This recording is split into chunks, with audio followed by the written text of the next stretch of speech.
In Wisconsin, Governor Scott Walker signs a balanced budget with no tax increases. Will the left finally concede defeat? You're 10 seconds away from finding out. Broadcasting from PJTV's worldwide headquarters in Los Angeles, California, it's the PJTV Report with Brandy Malloy. Joining me from Austin, Texas is Brian Preston of the PJ Tatler. The Wisconsin budget battle is making national headlines, with Democratic lawmakers hiding out in neighboring states and thousands of union protesters marching in the streets of Madison. Is the Republican budget victory there a sign of things to come for other states? Well, Brandy, I think it actually is. If you look at Wisconsin, just its history and so forth, Wisconsin is really the birthplace of the modern American labor movement. And so they staged this huge fight in Wisconsin, the unions did, to try and stop Governor Scott Walker and the Republicans from doing what they campaigned on last year, which was balancing the budget and restoring some sanity to the state's fiscal situation. They've done that. This budget does that. Even the newspapers there in Wisconsin had to acknowledge that the state's finances are in the best shape they've been in years because of this budget. The unions waged a huge battle, a very public battle, a very visual battle, and they lost. And you're seeing them lose in other states where they're arguably not as strong, even states like Massachusetts, which is not regarded as a Republican state at all. So yeah, I think if Wisconsin is any guide, we're going to see more austerity in state budgets, and it's about time. Well, now the unions want to recall 6 Wisconsin Republican state senators who helped push through the budget reforms. Do you think the recall efforts will succeed?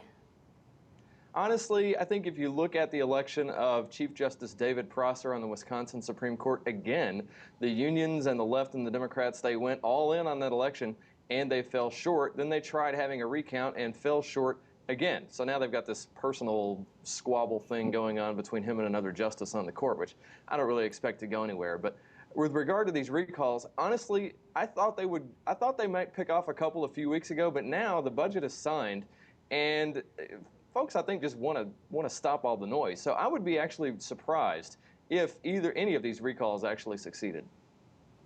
And big news this week, with former Illinois Governor Rod Blagojevich found guilty of multiple corruption counts related to trying to sell a U.S. Senate seat. Illinois is a deeply blue state. Will there be any blowback from voters from the Blagojevich conviction? Well, blowback on the Democrats, probably not. I mean, Illinois is, as you said, deeply blue. And, you know, this seat, just for folks who haven't been paying attention to the story, this seat isn't just any seat in the Senate. It's the seat that was occupied by President Barack Obama when he left the Senate to become president of the United States.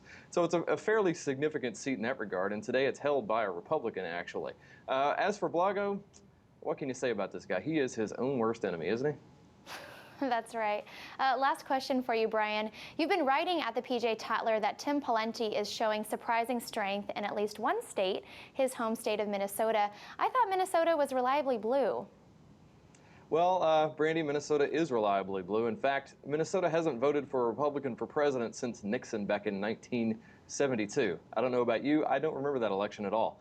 They didn't go for Reagan either time in 1980 or 1984. 84, of course, because Walter Mondale, their favorite son, was on the ticket. But now Tim Pawlenty, who is a former 2-term governor from that state, has put it in play. There's a poll out today that says he's competitive, and not only competitive, but tied with Barack Obama in Minnesota. Pawlenty's big argument for running for president is he could put a lot of blue states in play, particularly states that have not gone Republican in generations. And here he is, competitive in Minnesota. Granted, it's his own state, but it is a sign of strength for him and a sign of weakness for Obama. Well, thank you so much, Brian, for your thoughts. Thank you, Brandy. Good to see you as always. And you can find more of Brian's commentary at the PJ Tatler. And when you've had enough of politics, perhaps a good movie will clear your head. On Hollywood this week, Lionel Chetwynd and Roger Simon take a look at Hollywood's latest wedding movie, Bridesmaids. All of those constructive parts are solid.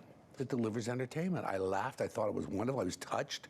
I believed it. You know, those are the kind of films that we used to make. I'm sorry. For me, I didn't feel the same way. No, I didn't mind it. But I liked Hangover, and The Wedding Crashers a lot better. I'll tell you why. I mean, was there good stuff in it? Absolutely. I felt that it ran 15 minutes too long for me, and that it was there was stuff in it, like the love story between the protagonist and the cop went on and on and on, and it didn't quite make it for me. And it reminded me of an anecdote from the great Billy Wilder, who, this is, after all of these movies are masked love stories, really. Yeah, of course. And Wilder was crossing the studio lot at Paramount, and there was this guy who said, Sam, what's your next picture? And he said, it's a love story. And Wilder said, what keeps them apart? And you can catch the rest of the Pollywood Review or read the latest commentary from Brian Preston by clicking the links below. And viewers, join the conversation. What can Republicans in Washington learn from Governor Walker's budget victory in Wisconsin? Click the comment button below to let us know what you think. I'm Brandy Malloy. This was the PJTV Report. Thanks for watching.